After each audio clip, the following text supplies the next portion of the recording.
Well, I'm still working on this vstar. I had to tear it back down because the SOB wouldn't start. Wasn't getting any fuel. Ended up finding out one of the problems here. Notice that hydraulic connector right there.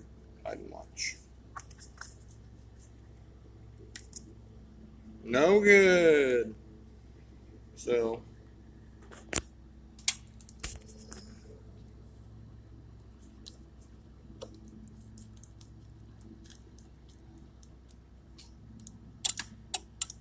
oh, there's my fuel pump clicking now. Isn't that something? I'm going to tear that off, take that piece of shit-ass connector off of there, and we're going to solder it and shrink wrap it and do it all redneck professional type. First thing we're going to do is unhook the negative part of the battery. This one had 3 connectors. One's for this guy's little LED lights, one's for a trickle charger, and one's for the bike. We're going to take that off while we're soldering.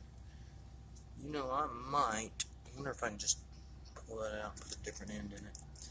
Well, we'll figure out what we're going to do. Pull that end off, check it out.